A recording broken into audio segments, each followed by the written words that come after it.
días domingo en la iglesia a hacer lo que la escritura dice, que es orar los unos por los otros, a estudiar la escritura. Cuando uno lee el libro de Hechos, dice que los hermanos aquí qué hacían, ¿cierto? Perseveraban en la doctrina, en el partimiento del pan, en las oraciones. Venían con sencillez y humildad de corazón, y lo que les importaba no era la música, no era si es que estaban en un lugar o en otro, sino que era el Evangelio. Los hermanos escuchaban el Evangelio, hablaban del Evangelio, lo único que querían predicar era el Evangelio. Y como bien lo ha expuesto el hermano Claudio, parte esencial del Evangelio, la piedra fundamental del Evangelio, es el entender el estado en el cual nos encontramos. Es el piso que ha puesto el hermano Claudio, y como dice el hermano Claudio, no lo digo yo, sino que podemos ir a la escritura. Lo primero que Jesús dijo cuando comenzó a predicar el Evangelio no fue que él tenía un plan maravilloso para los hombres o que le iba a suplir sus necesidades, sino que Marcos capítulo 1 versículo 15 nos dice: Jesús, predicando el Evangelio, sus primeras palabras, dijo: el tiempo se ha cumplido y el reino de Dios se ha acercado. Y la palabra dice: arrepentíos y creed en el Evangelio. El arrepentimiento, el entender que uno es pecador, que no tiene ninguna posibilidad de acceder a Dios, es esencial para poder entender el Evangelio, para ser llamado por Dios. Cristo mismo le dijo a los fariseos, aquellos que se creían justos, le dijo: yo no he venido a salvar a los justos, ¿cierto? A buscar a los justos, sino que he venido a ¿quiénes? A los pecadores. Nosotros debemos reconocer que somos pecadores. Pero al igual que como conversábamos mucho tiempo atrás, si uno se queda solamente en este estado, puede provocar en la gente lo que provocó el Evangelio en nosotros: dolor, ¿cierto? Pena, tristeza. Incluso podemos manipular a la gente y decirles que eso está mal y que deben venir a la iglesia y que deben estar con nosotros, pero ese no es el mensaje del Evangelio. El mensaje del Evangelio es, ¿qué significa Evangelio? Buenas noticias, ¿cierto? La buena noticia es que estamos en este estado. Es lamentable. Estamos en ruina espiritual frente a Dios, no tenemos ninguna posibilidad de agradarle a través de nosotros mismos. Nuestro corazón, como leíamos, ¿cierto?, es perverso, está torcido, es inclinado al mal. Si no hemos caído en lo más profundo de los pecados, es porque Dios nos ha retenido, nos ha dado unos padres, una formación en la cual no caíamos hasta donde podíamos. Es Dios que en su misericordia ha retenido eso. Pero esencialmente, ahora que entendemos lo que significa el pecado, ahora que se nos ha puesto a nosotros y nos ha revelado en qué estado estamos, entonces lo que necesitamos ahora es la gracia de Dios. Es el Evangelio, es esta buena noticia. El hombre debe saber dónde está, cuál es su estado, y ahora entonces necesita a Cristo. Y no lo necesita ya para suplir sus necesidades, para salir de una deuda económica o de un problema en particular, sino que de este mundo lo necesita para ser salvo de la ira, del pecado, del juicio, de que al final de sus días va a tener que enfrentarse a Dios, ¿cierto? Con todas sus obras, su moralidad, con lo que ha hecho en la vida, se va a tener que enfrentar a Dios. Y eso, hermanos, la Biblia dice que no va a alcanzar. Ninguno de nosotros va a poder, frente a un Dios santo y justo, poder siquiera presentarle algo bueno. Entonces, ¿qué es lo que necesitamos? Y es lo que el Evangelio revela. Jesucristo le dijo: arrepentíos, creed en el Evangelio. Y creer en el Evangelio es ver a Cristo como la única posibilidad que tenemos de ser salvos del justo pago que merecemos como pecadores. Es Cristo quien es revelado ahora a nosotros, no como un complemento a nuestra vida, sino como nuestra necesidad. Es la necesidad que tenemos de poder ser salvos y de poder escapar, no de la ira alocada de Dios como nosotros quisiéramos, o algunos nos quieren hacer entender cómo Dios va a tener ira. No, la ira de Dios es justa, es santa. Él no le va a pagar a nadie más de lo que debe, va a ser justo. Y ese pago es el castigo eterno. Y es un mensaje, el Evangelio es un mensaje que no gusta mucho. Nunca van a ver filas de gente queriendo aceptar el Evangelio, bueno, a pesar de lo que pasó en Pentecostés, ¿cierto? Si es que no hay un avivamiento. Pero el Evangelio confronta nuestra vida.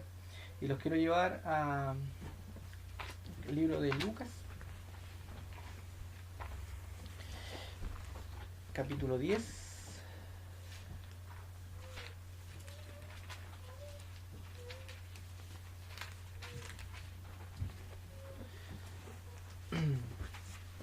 Lucas capítulo 10, del versículo 25.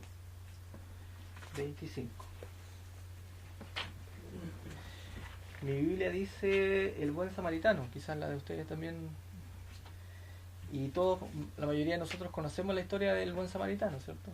Un hombre que vio a otro que estaba, ¿cierto?, en peligro, lo ayudó, y quedó el dicho, incluso en la jerga popular cuando hablamos, no, este es un buen samaritano, es una persona que ayuda a otro. Pero quiero que vayamos a cómo nació esta historia que Jesús le quiso predicar a los escribas y los fariseos. Voy a leer del versículo 25. He aquí, Lucas capítulo 10, versículo 25, he aquí un intérprete de la ley se levantó y dijo, para probarle: Maestro, ¿haciendo qué cosa heredaré la vida eterna? Él le dijo, ¿qué está escrito en la ley? ¿Cómo lees? Aquí él respondiendo dijo, amarás al Señor tu Dios con todo tu corazón, con toda tu alma, con todas tus fuerzas y con toda tu mente, y a tu prójimo como a ti mismo. Y le dijo el escriba, ¿cierto? Bien has respondido, haz esto y vivirás. Pero él, el escriba, queriendo justificarse a sí mismo, dijo a Jesús, ¿y quién es mi prójimo? Y del versículo 30 en adelante comienza Jesús a hablar la parábola del samaritano. Quisiera que pudiésemos entender un poco, y me voy a detener en lo que sucede en este pasaje. Es Jesucristo dando una exposición abierta, como siempre lo hacía, ¿cierto? El Sermón del Monte, son exposiciones abiertas. Cristo, de hecho, cuando lo llevan a juicio, él dice, yo siempre he hablado en público, porque la doctrina que yo he predicado siempre la he dicho en público, cuando lo estaban queriendo acusar de cosas que él había dicho. Y esta es una de las enseñanzas que Jesucristo está teniendo en público. Y de repente, obviamente, aquellos intérpretes de la ley, un intérprete de la ley, un escriba, era una persona que era un abogado, por trayendo el símil ahora a nuestros días, era un abogado que solamente estudiaba la escritura. ¿Ya? Recordemos que el Estado de Israel en ese tiempo era un Estado religioso. Por lo tanto, lo que la ley para nosotros, un abogado estudia la Constitución. Ellos, la Constitución era similar a los 10 mandamientos, a la ley, al Pentateuco que ellos habían recibido, porque el Estado y la religión eran uno solo. Nosotros ahora tenemos una división, el abogado estudia la Constitución de su país. En ese tiempo, un abogado del pueblo de Israel estudiaba la ley, porque la ley era lo que a ellos les decía que debían hacer como nación. Por lo tanto, era un hombre muy capaz, era un hombre que se sabía la ley de memoria, y lo vamos a ir viendo por qué pasaba así. El intérprete de la ley, esta persona, se levantó, ¿cierto?, en medio de todos los que estaban escuchando. Se levantó para probarle. Algunos intérpretes de la escritura dicen que este era un método natural de enseñanza en el cual algunos se levantaban. No es que es tan ofensivo, digamos, que alguien se levante y lo interrumpa, sino que los rabí tenían la capacidad de enseñar, y el método de que un alumno se levantara y preguntara era natural, no era ofensivo. Y este intérprete, un hombre muy capaz que estaba escuchando, se levanta y le dice, maestro. Reconoce que el que está al frente es una persona que está enseñando, ¿cierto? Y le hace la pregunta que para mí es una de las más importantes en la vida del ser humano. ¿Haciendo qué cosa heredaré la vida eterna? ¿Haciendo qué cosa heredaré la vida eterna? Puedo parafrasear esta pregunta y decir, ¿cómo puedo ser salvo? Como decía el hermano Claudio, ¿cómo puedo ser justificado con Dios? ¿Cómo puedo obtener la vida eterna que todas las religiones del mundo hablan? Es la pregunta más importante de todas las preguntas. De hecho, está en los 3 evangelios. En distintas situaciones, el judío religioso y nosotros como religiosos tenemos en nuestra mente esta pregunta. ¿Qué puedo hacer para obtener la vida eterna?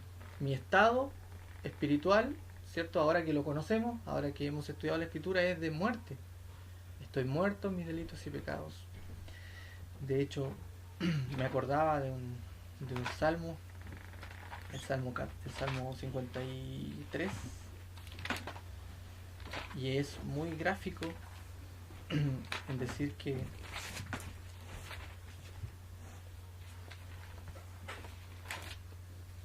Salmo 53 dice, el versículo 2, bueno, el versículo 1 dice que dice el necio, en su corazón no hay Dios, ¿cierto?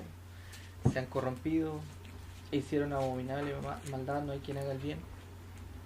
Pero nuestro estado ante Dios es este. El versículo 2 dice, Dios desde los cielos miró sobre los hijos de los hombres. Dios miró sobre los hijos de los hombres para ver si había algún entendido que buscara a Dios.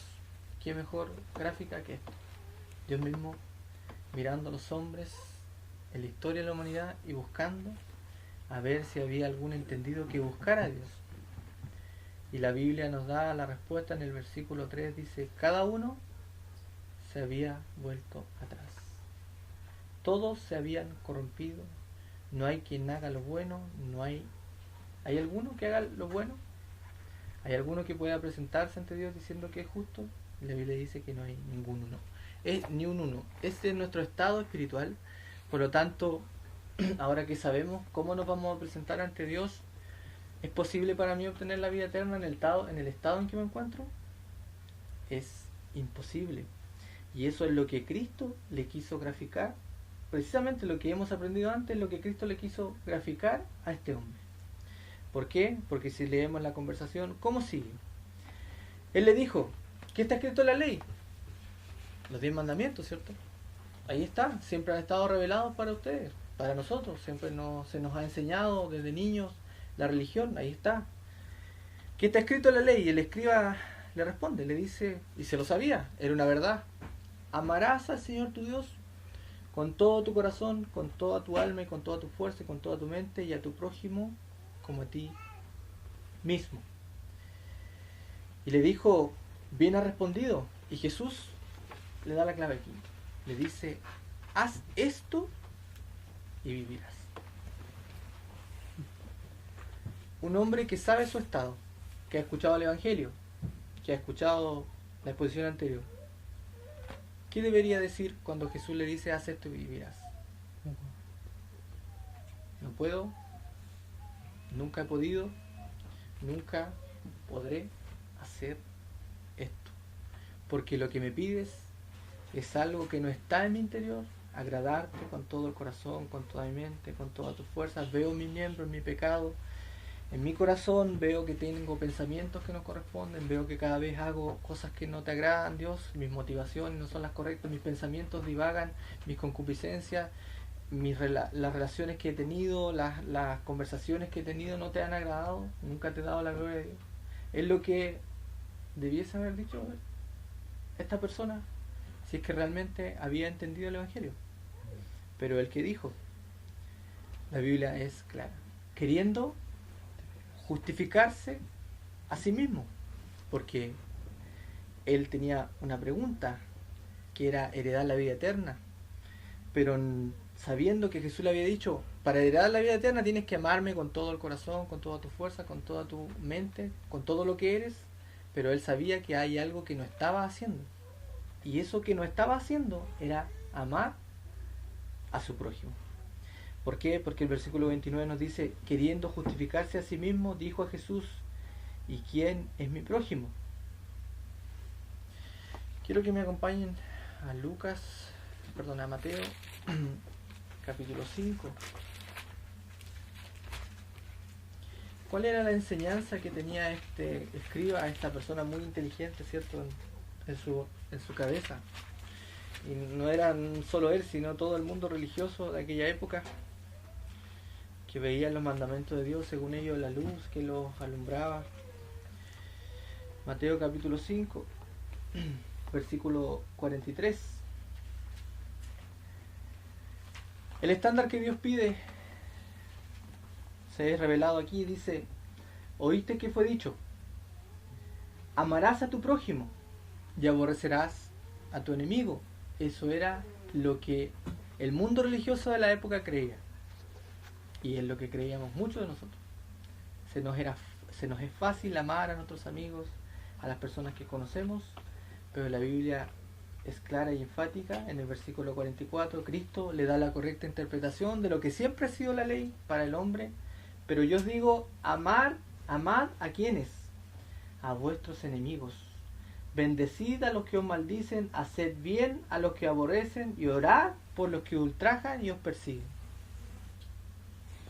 Entonces podemos entender, versículo 45, para que seáis hijos de vuestro Padre que está en los cielos, que hace salir su sol sobre malos y buenos. Si tú quieres amarme, si tú quieres, tú debes amar a tu enemigo, a aquel que te ultraja, debes orar por él. Y es aquí donde quedamos todos ayuno. Y es una verdad. Pero quiero detenerme en la pregunta que le hizo este escriba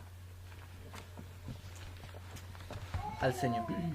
Él tuvo tuvo la oportunidad de hablar con aquel que era la vida eterna, imagínense. Una oportunidad desperdiciada. Es muy trágico, pero es así. La pregunta de todas las preguntas, todas las religiones tratan de responder esta pregunta. Los musulmanes dicen que uno debe inmolarse, ¿cierto? Y de hecho ustedes han visto los atentados terroristas, es que ellos, después de que se inmolan en algún atentado, hay 77 vírgenes que los están esperando. Ellos obtienen ese premio después de haber inmolado su cuerpo para matar a los infieles, como ellos le llaman. Los hindúes dicen que hay una reencarnación, que yo después de mi muerte me reencarno en un animal, paso a otro. El catolicismo enseña que hay un lugar que se llama purgatorio, en el cual el hombre después de la muerte es purificado y después puede acceder a Dios. La Biblia no dice eso. Esas son doctrinas que se han inventado tratando de responder esta gran pregunta: ¿qué debo hacer para heredar la vida eterna? Esta pregunta está en todo ser humano. ¿Por qué? Ustedes, si ven las películas o investigan la historia, desde que se tiene memoria, todas las religiones o todas las adoraciones que daban tenían algún concepto de lo que significa lo que hay después de esta vida. Los japoneses, que son la cultura milenaria, la cultura más antigua, ellos piensan que se convierten en almas, ¿cierto?, errantes, y por eso adoran a sus antepasados. Todos en la mente, todas las culturas, en toda época, el hombre tiene esto en el corazón, que dice que su cuerpo se queda y que su alma sigue. Y ustedes me pueden decir, ¿es evidencia solo de esas cosas? No, es lo que dice la Escritura. Eclesiastés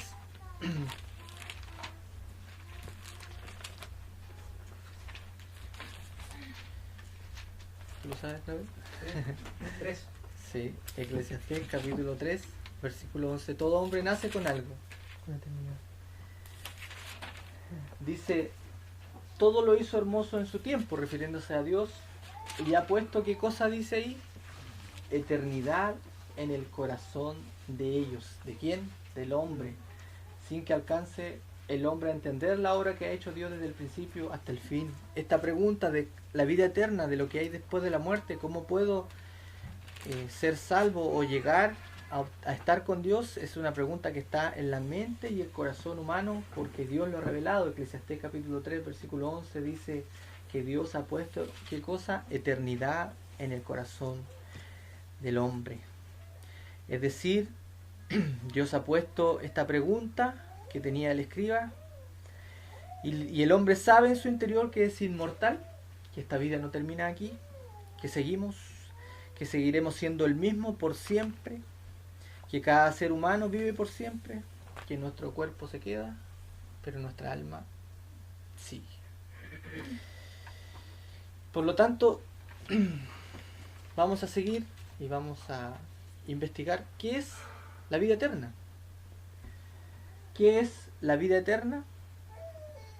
Se define por sí mismo, es eterna, ¿cierto? ¿Qué significa eterno? Es algo que dura por siempre. Eterno significa sin límites, duradero, sin fin. Es algo que no tiene dimensiones. Si ustedes quieren que yo lo trate de explicar, es imposible. Algo eterno, nosotros somos finitos.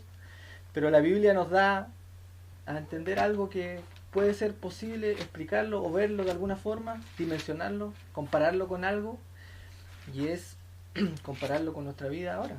Santiago capítulo 4, versículo 14. Andrés, ¿me puedes enviar un vaso de agua? Gracias. El apóstol Santiago, ¿cierto?, reprendiendo a aquellos que hablaban del día de mañana, dice: vamos ahora a los que decís hoy y mañana iremos a tal ciudad y estaremos allá un año y traficaremos y ganaremos, cuando no sabéis lo que será mañana. Porque ¿qué es vuestra vida? ¿Qué es vuestra vida? Neblina.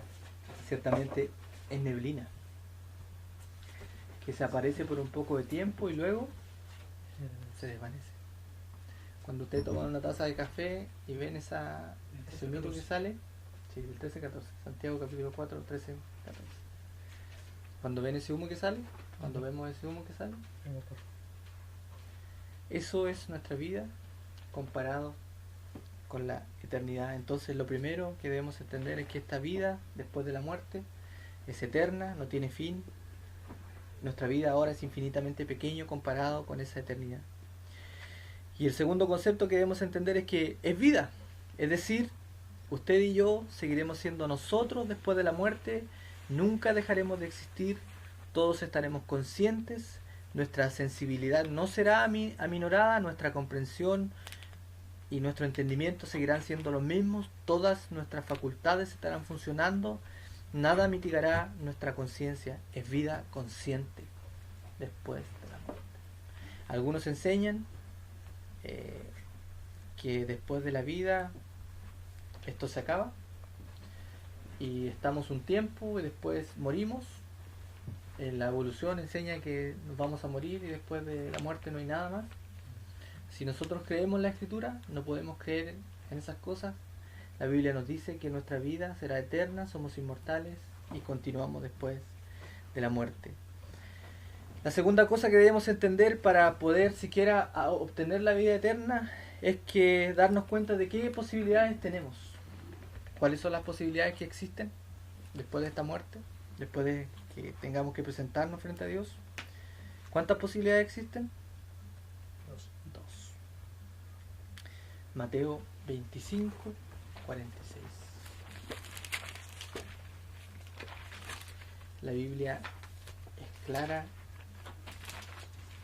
Puede buscar Mateo 25, 34 y el 41. ¿Lo pueden leer, Claudio? del 34 al 41. No, 34 y 41. Ya, Mateo 25, 24, Mateo 25, 34 y 41. Entonces el rey dirá a los de su derecha: venid, benditos de mi Padre, heredad del reino preparado para vosotros desde la fundación del mundo. Y el 41. 41.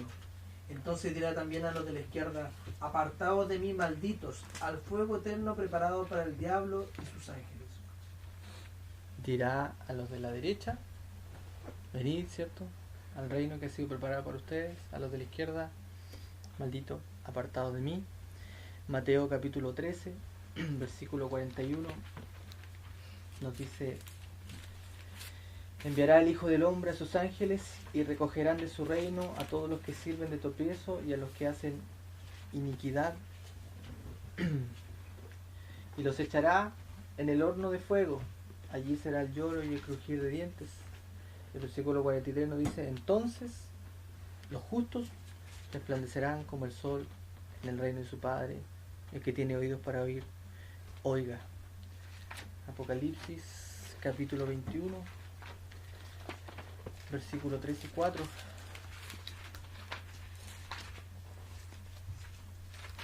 Apocalipsis capítulo 21.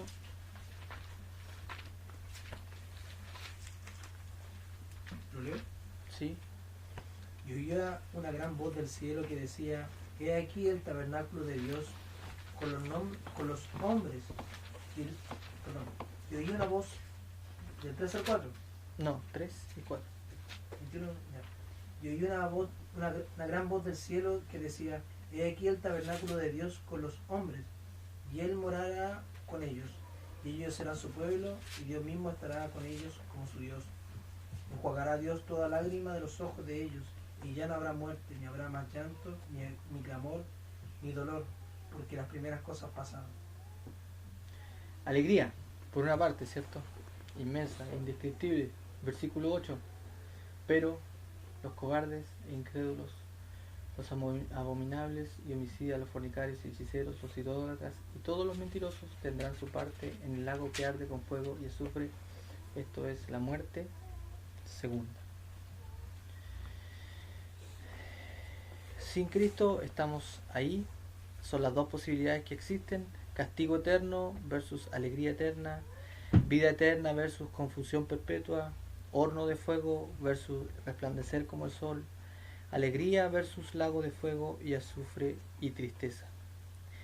Entonces, si creemos a la Escritura, no hay otro lugar, solo los dos lugares. No hay un purgatorio, no hay un lugar de espera, no hay un limbo, solo existe el cielo y el infierno. Todos nosotros estaremos en uno de esos dos lugares.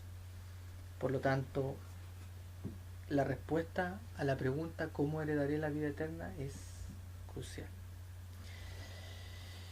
Y es aquí donde empieza el Evangelio de la gracia. ¿Cómo puedo obtener la vida eterna? Y aquí mostramos la gracia de Dios.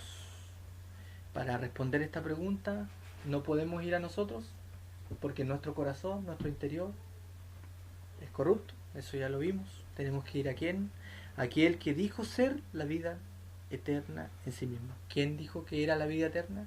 Cristo. Yo soy el camino, yo soy la verdad, yo soy la vida. El que no come de mí, el que no come de mi carne y bebe de mi sangre, de la vida eterna. Por lo tanto, debemos ir a Él y preguntarle ¿cómo podemos heredar la vida eterna? ¿Qué es lo que hizo el escriba? Quiero que volvamos al texto de Lucas capítulo 10. El escriba era un abogado judío que tenía la circuncisión, las leyes ceremoniales, la adoración en el templo, la moralidad, cosas en las cuales podía confiar en su carne, como dice el apóstol Pablo, ¿cierto? En cuanto a la moralidad externa, no había nada que decir de este escriba. Al igual que el apóstol Pablo, era irreprensible, pero algo lo inquietaba, pues su sistema de obras no satisfacía la pregunta que él hizo: ¿cómo puedo heredar la vida eterna? Y Cristo le dice, ¿cómo lees? Deuteronomio capítulo 6, versículo 4 al 5, dice lo que este escriba recitaba todas las mañanas y todas las tardes. Recuerden que este era un judío que se levantaba, se vestía de una forma, hablaba de una forma, iba al templo, tenía todo para ser uno de los mejores candidatos a heredar la vida eterna, si esta vida eterna dependiese de obras. Pero Jesús le hace responder a sí mismo la pregunta: amarás al Señor con todo tu corazón. El énfasis aquí es todo tu corazón, toda tu alma, todas tus fuerzas, toda tu mente. Es un llamado ¿a qué cosa? A amor perfecto con todo lo que somos.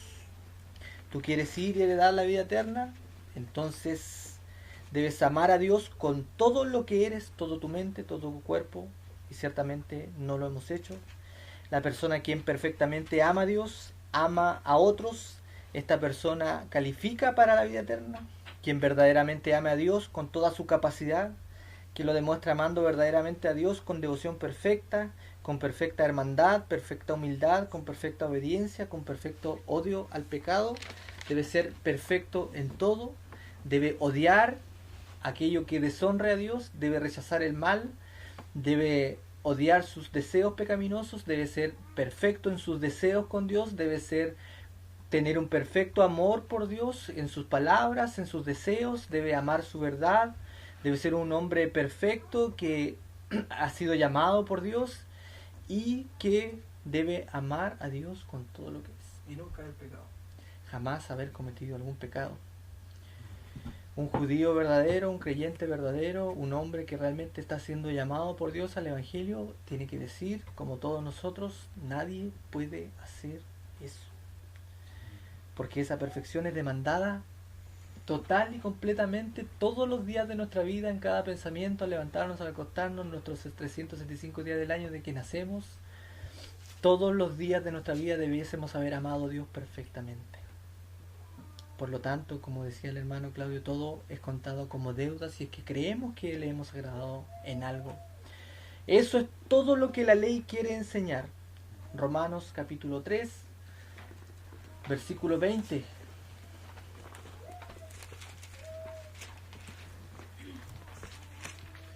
Romanos capítulo 3, versículo 20 nos dice lo que Jesús le está diciendo a este escriba. En resumidas palabras, es que ya que por las obras de la ley ningún ser humano será justificado delante de él. Cuando Jesús le dice, haz esto y vivirás,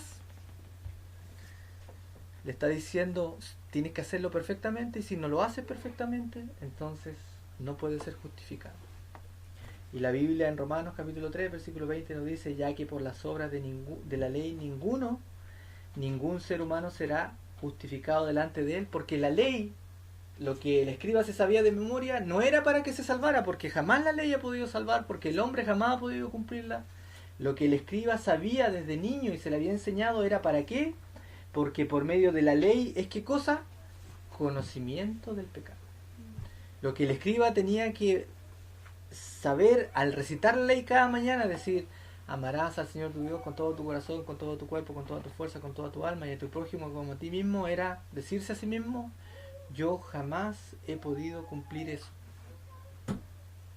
Era por eso que ellos hacían sacrificio, porque tenían que ir a un cordero sin mancha, que tenía que pagar su culpa, porque ellos jamás podían obedecer los mandamientos de Dios. Era lo que un judío sincero tenía que decir, por las obras de la ley ningún ser humano será justificado delante de la ley. ¿Para qué es la ley entonces? Es para conocer el pecado. El propósito de la ley era mostrar que nadie puede guardar los mandamientos de Dios. La Biblia nos dice eso y lo hemos leído muchas veces. No hay ni un justo, no hay uno, no hay quien entienda, no hay quien busque a Dios. ¿Cuál es nuestro estado? Gálatas capítulo 3, versículo 10, que nos dice que si alguien quiere ir a Dios a través de sus obras o de lo bueno que ha hecho, la Biblia es enfática en señalar que todos los que dependen de las obras de la ley están bajo maldición. Por la ley ningún ser humano será justificado. Nadie puede ir a Dios por su moralidad, por sus obras, por su estatus, por su educación, por su ambiente, por su alcurnia. Nadie puede ir a Dios con cosas externas. Entonces, ¿cómo? Disculpa, ¿puedo leer Santiago 2.10 igual? Sí. Dice, porque cualquiera que guardare toda la ley, pero ofendiere en un solo punto, se hace culpable de todos. Así es. La ley es tan severa que si uno ofende en un punto se hace culpable de toda la ley. Entonces, ¿cómo puedo heredar la vida eterna, estar con Dios? ¿Cómo puedo ser salvo de la ira? ¿Cómo puedo ser libre de mi pecado? Un pecador que dice, no puedo ir por la ley, está reconociendo el Evangelio, lo está entendiendo, Dios lo está llamando, no puedo ir con mis obras, con mi moralidad. Entonces, ¿qué necesito? ¿Puedo hacer algo? La respuesta es no, no podemos hacer nada. Debemos recurrir a Cristo. Debe haber una justicia externa, una justicia que no poseo. La respuesta es, alguien debe pagar. Todas mis ofensas, todas mis faltas están ahí, enfrente de Dios. Si la Biblia nos dice en el Antiguo Testamento, el hombre se preguntaba, ¿podré dar a mi hijo, a mi primogénito por el pecado de mi alma? ¿Le agradarán a Dios los holocaustos, los carneros? No.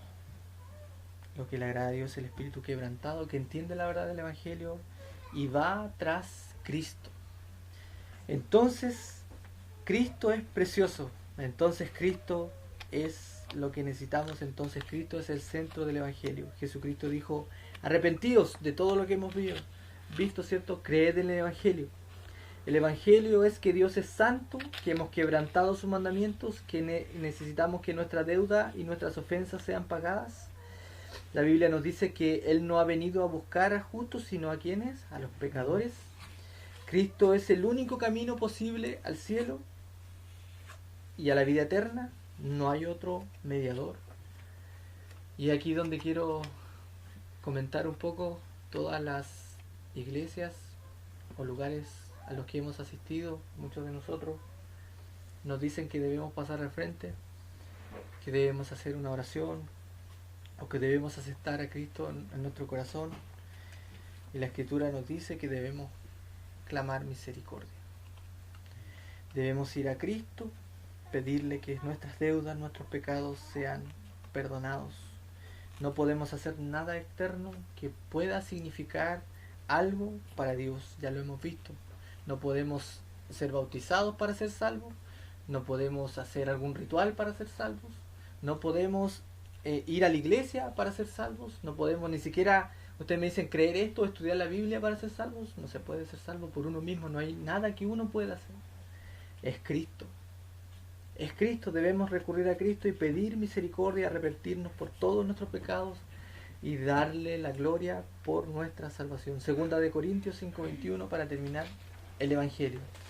Entonces, ¿qué es el Evangelio? Segunda de Corintios 5:21. El Evangelio no tiene que ver con nuestras necesidades personales, no tiene que ver con nuestros problemas financieros, no tiene que ver con nuestras necesidades materiales, ¿cierto? Tiene que ver con aquel en quien debemos depositar nuestra fe. Segunda de Corintios 5:21 dice: al que no conoció pecado. ¿Quién no conoció pecado? ¿Alguno de nosotros? Cristo. Cristo, el que no conoció pecado, por nosotros lo hizo pecado. ¿Para qué? Para que fuésemos hechos justos. Cristo vino, murió, vivió una vida perfecta, agradó al Padre en todo, fue sacrificado por nosotros, murió, resucitó al tercer día, vivió una vida perfecta. ¿Para qué? Para proveer la justicia que nosotros no tenemos. Cuando alguien acepta el mensaje del Evangelio y va a Cristo entendiendo la verdad del Evangelio, toda la justicia de Cristo es imputada a este hombre pecador. Por lo tanto, ahora Dios no nos ve a nosotros tal como somos, en nuestro pecado, ¿cierto? Sino que ve a su Hijo muriendo y pagando todas nuestras deudas.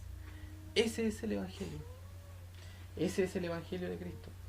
El Evangelio no es otra cosa. Este es el Evangelio, el que dice la Escritura. Es reconciliarse con Dios. El hombre es injusto ante Dios, necesita estar reconciliado con Dios, y para eso no puede proveer nada por sí mismo, tiene que ir a Cristo. El hombre es esclavo del pecado, no puede liberarse por sí mismo, siempre hace lo malo, su corazón es perverso, no puede hacer nada por sí mismo. ¿A quién tiene que ir? A Cristo, para que sea libertado del pecado. El hombre es enemigo de Dios, el hombre está en enemistad con Dios. Por eso es que la Biblia nos dice, y el mensaje, de hecho, 2 Corintios 5, el versículo 20 nos dice: así que somos embajadores en nombre de Cristo, como si Dios rogase por nosotros, diciendo, reconciliados con Dios. Es un mensaje de reconciliación. ¿Qué quiere decir reconciliación? Es que hay dos hombres o dos personas que son enemigas. Jamás podemos venir y Dios decirnos: Dios, yo desde que nací siempre quise estar contigo, o siempre yo tuve pensamientos acerca de ti. El Evangelio nos dice que nosotros debemos vernos tal como Dios nos ve. Ese temor que fue puesto en nosotros desde niños, cuando nos enseñaron las verdades, ¿cierto?, de que Dios era santo, de que Él castigaba, son verdades que fueron puestas en nosotros y debiesen ser puestas en nosotros, porque fuimos educados en eso, pero no significaban salvación, porque nosotros no veíamos a Dios tan santo y justo como para temerle, como lo vemos ahora, después de que hemos escuchado el Evangelio. Ese es el Evangelio. No somos nosotros. El Evangelio no se interesa en nosotros solamente, sino que el Evangelio es darle la gloria a Cristo. Efesios capítulo 2 nos dice, perdón, el versículo, el capítulo 1, versículo 3, nos revela un poco para qué Dios hizo todo lo que hizo. Bendito sea el Dios y Padre de nuestro Señor Jesucristo, que nos bendijo con toda bendición espiritual en los lugares celestes en Cristo, según nos escogió en Él antes de la fundación del mundo. ¿Para qué? Para que fuésemos santos y sin manchas delante de Él. Y dice, en amor, habiéndonos predestinado para ser adoptados hijos suyos por medio de Jesucristo. Y la razón por la cual Cristo hizo esto y la cual por la que Dios hizo esto es el puro afecto de su voluntad. Dios queriendo derramar en el ser humano somos, para alabanza de la gloria de su gracia, en la cual nos hizo aceptos en el amado, en quien tenemos redención por su sangre, el perdón de pecados según las riquezas de su gracia. Este es el Evangelio.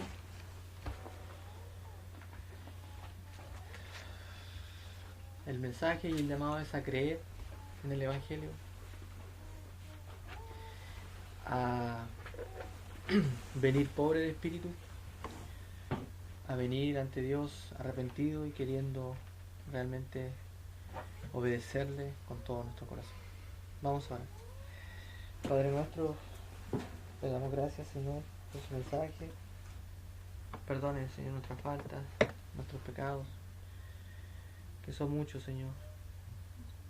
Hemos escuchado el Evangelio, Señor, ayúdanos a obedecerlo, a nunca dejar de hablar de Él, Señor, a poder investigar siempre lo que Tú nos has revelado en la Escritura, y así como este escriba pudo escuchar de primera fuente el Evangelio, así, Señor, nosotros podemos también leer Tu palabra y poder encontrar las verdades de Tu mensaje. Este es el Evangelio que salva, este es el Evangelio, Señor, que puede cambiar nuestras vidas, nuestro corazón, nuestra mente, que puede llamarnos, Señor, al arrepentimiento. Perdona, Señor, si es ofensivo para nosotros. Perdona nuestro orgullo, Señor. Solo queremos agradarte, Padre.